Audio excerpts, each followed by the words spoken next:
New videos every day. Most drugs are designed to target, say, one mechanism, perhaps shut it down, interfere with it, but do something to hold off your symptoms. Well, if I interfere with my body working, I've suddenly created disease. Life, wisdom.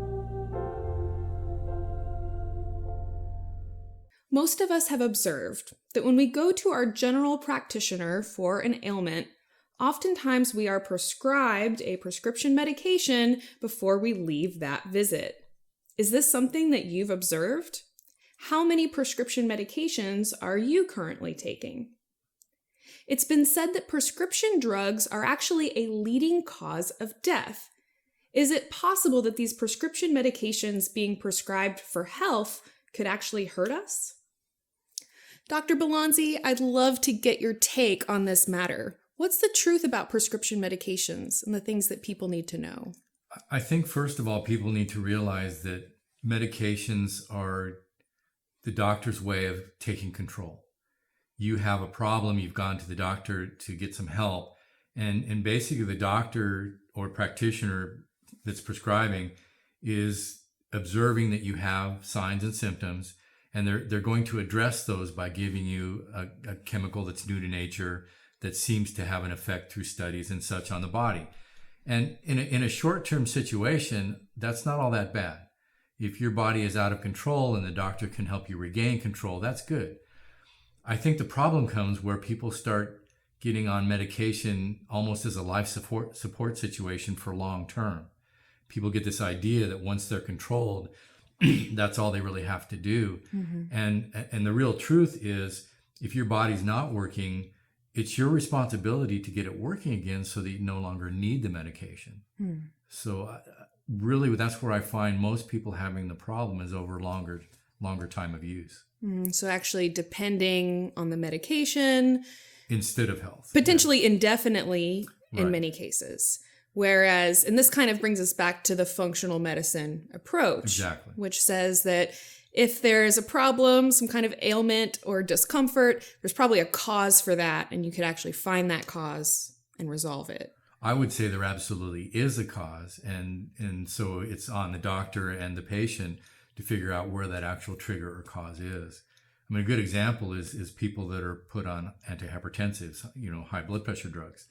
And many of them will assume, well, now I'm being prescribed this medication, so I don't have to do anything. But nothing could be further from the truth. The fact that a practitioner had to give you something to control your blood pressure means that there's something wrong. So you want to look at the patterns and function, get the body working again so you no longer need that drug. And that's a very realistic situation for most people. It's not that you were born deficient in that chemical in your body. You're using it because your body's not stepping up and doing what it's supposed to do. Right. So when we hear about iatrogenic deaths or deaths that result from prescriptions or from medical errors, what do you think consumers need to know about those deaths? Well, realize that there is a real risk there, that many side effects, even up to death, are caused by properly prescribed drugs. It's not necessarily that the doctor intentionally did something wrong. I mean, hopefully the doctor's doing what they can to help. But there are so many times when unknowingly the doctor does cause even more of a problem by the use of these medications. It doesn't mean the medications are inherently bad. In some people, they actually worked. But we have to realize that there is that risk. And your body is going to be able to function so much better without the drug. Most drugs are designed to target, say, one mechanism, perhaps shut it down, interfere with it, but do something to hold off your symptoms. Well, if I interfere with my body working, I've suddenly created disease. I've got a situation where because my body's not working, I'm actually going further from health. So I don't necessarily want to be managed for that longer period of time. I want to figure it out. Another example would be a headache. What do most people do when they have a headache? Take some kind of pain They relieving go get a pill. drug. If the headache's bad enough, then they go to their doctor and get prescribed a stronger one. Well, the answer to the headache is not taking the pill. The real answer to the headache is to find out where the headache, what triggered it, where did it start from, and address that. Because, yeah, you might feel a little bit better because you took the drug and reduced your pain. Maybe you interfered with the pain production, which is probably what happened, blocked the nerve or something. But the better answer is to find out, okay, why did I have that headache? And once I figure that out, it's like putting the fire out, it's just blowing the smoke away. Right. So it kind of sounds like it's twofold, where whatever symptoms or ailment we're having on the front end is an indication that there's some kind of dysfunction, some kind of problem in the body. And then we're using a medication to kind of mask those symptoms. And then the medication in and of itself can have negative effects. Yes. Wow. Well, the medication is going to have some benefit, hopefully. And like I said, it's really a matter of getting things back under control. If I have high blood pressure, I don't want to just live with high blood pressure. I can get strokes. I mean, there's all kinds of side effects to that. So I want to do something to bring my blood pressure down until I, on my own, can figure out, well, maybe I need to reduce inflammation or lose some weight, or what is the reason for the high blood pressure? Right. Once I've addressed that, then I no longer need the medication. And that would really be a better scenario if we get people to understand that. Right. Now, I think what's important, when we're talking about these iatrogenic deaths and we're looking at the role of mainstream medicine and potentially maybe causing more problems in certain cases, I think it's important to consider, like you said, it's not that these doctors mean any ill harm or that the doctors are really remiss for anything, but often maybe they just don't know about the contraindications of drugs, or maybe they don't know how a certain person is going to respond, because every different person potentially can have different side effects on these medications. It's both, because first of all, the doctor may not be aware of certain side effects. They try to get as much information they can from the drug representatives. There is a certain amount of time that they do dedicate to learning more, but there's so many drugs and so many things out there to know. And a lot of times doctors are almost experimenting in a good way, but they'll give you a medication and then see what happens. And if you're not benefiting from that, okay, they'll switch out to something else, because it's both. They may not have known that there's a possible ramification of this drug, and then you could react completely differently from the people in the study. Right. That's why I really encourage people to go and investigate, what are they taking? Why are they taking it? What should they expect good? What should they expect bad? And the good thing about the internet, there's some negative side effects to the internet itself as far as the poor information, but there are some really good sites out there. One of my favorites is called drugs.com. There's also a service called Hippocrates that doctors use. But you can type in a drug and get really a good list of the benefits and then of the side effects, because so many times people just don't know what they should be expecting. We've got so much use of these anti-anxiolytic drugs. You've got the SSRIs like Zoloft and such. You've got norepinephrine inhibitors as well.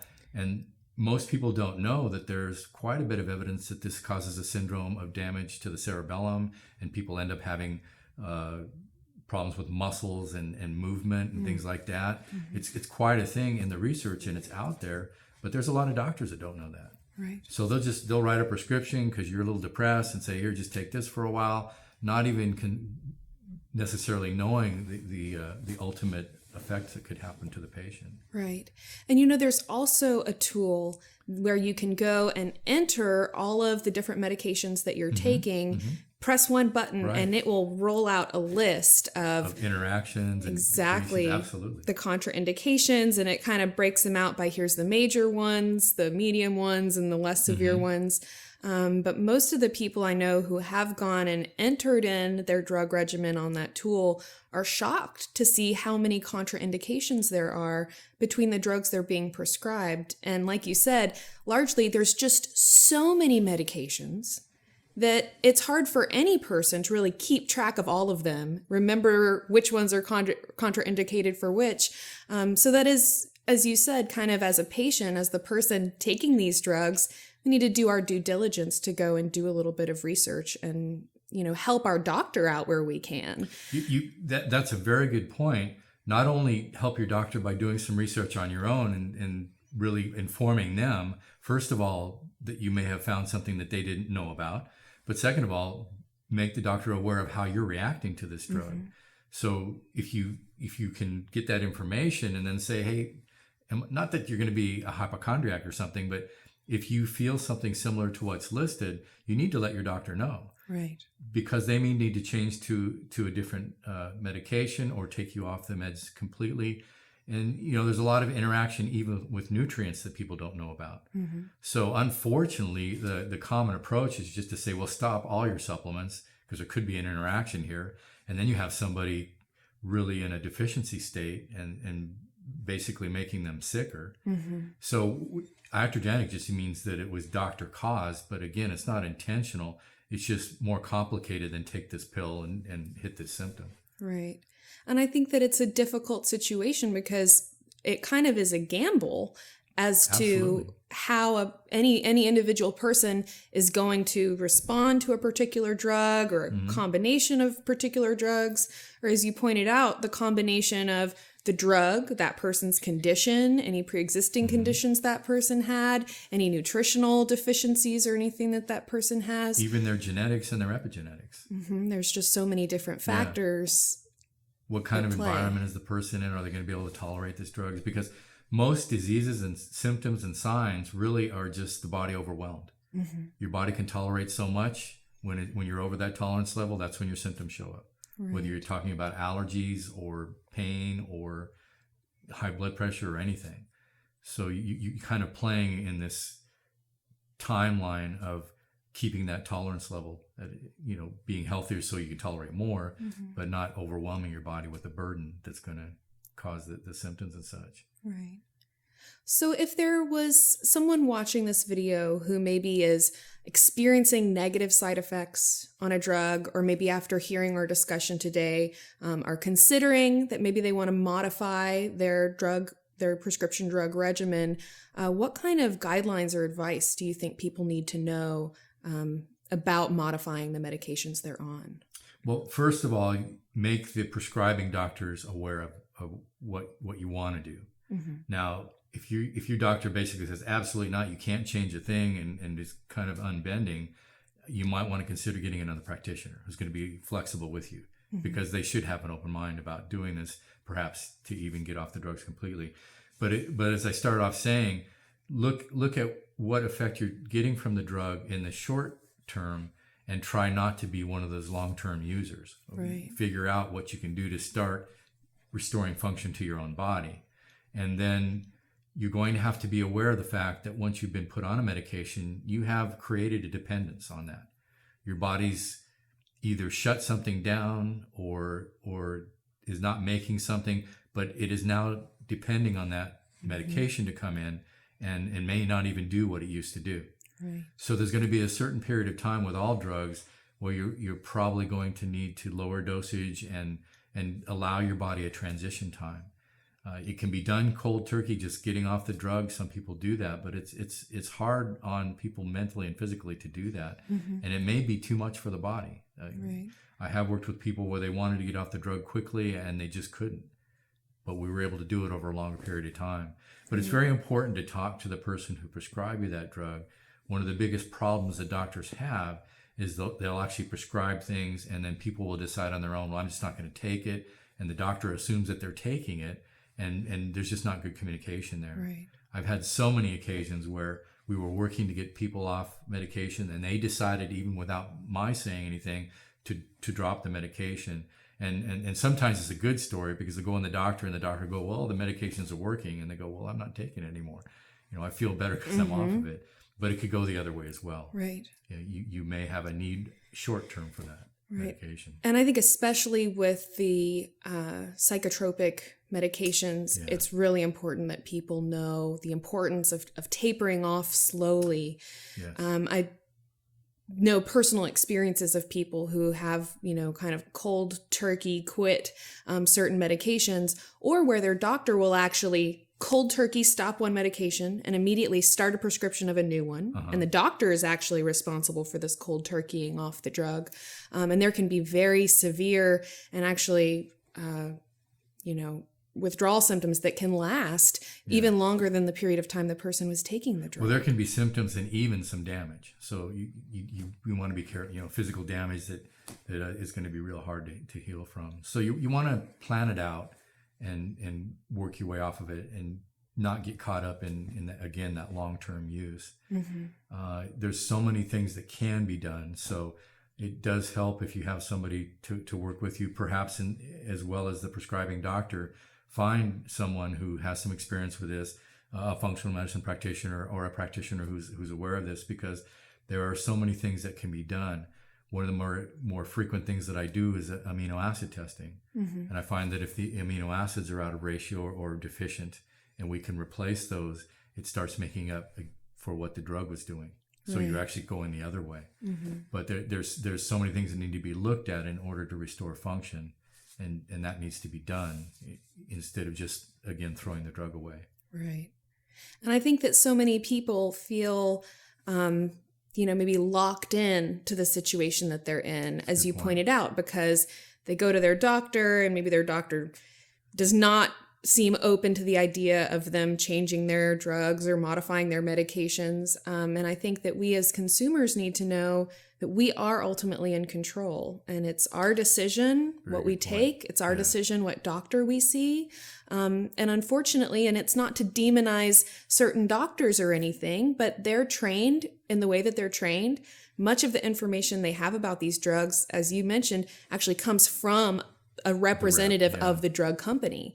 So oftentimes they don't learn the contraindications, they don't learn the withdrawal symptoms. Well, they hear some good about the drug, but they don't necessarily hear the negative side. Exactly. So it's not that all doctors are bad or anything like that. I think some are just misinformed, or they just kind of have this, prescription drug toolkit, and maybe they don't really understand the other, functional approaches to helping people with these issues. Well, they don't. Doctors don't approach things in a functional manner. They know the physiology of the drug. They know what the drug's supposed to do, that they're trying to get the effect.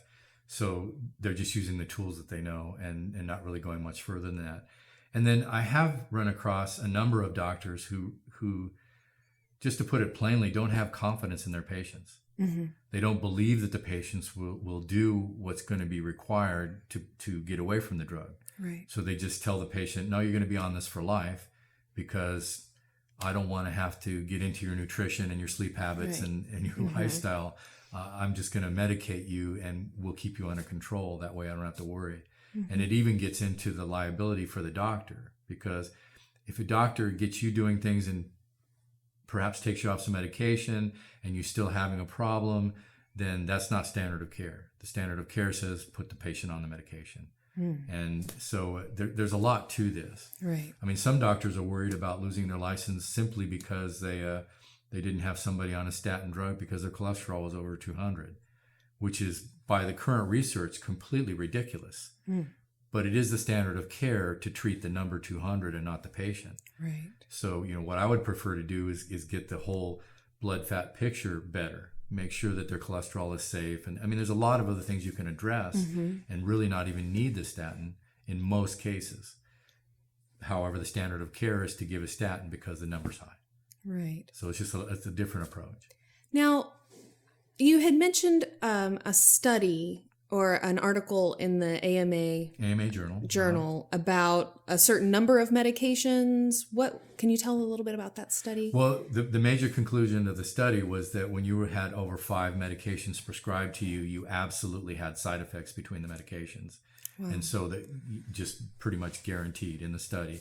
And then they also made reference to the fact that if you were getting more than 15, 16 medications, you probably needed to talk to your prescribing doctors, because it wasn't necessarily unethical, but something's going on. That's that's probably an over too high a number of medications to be on. Wow.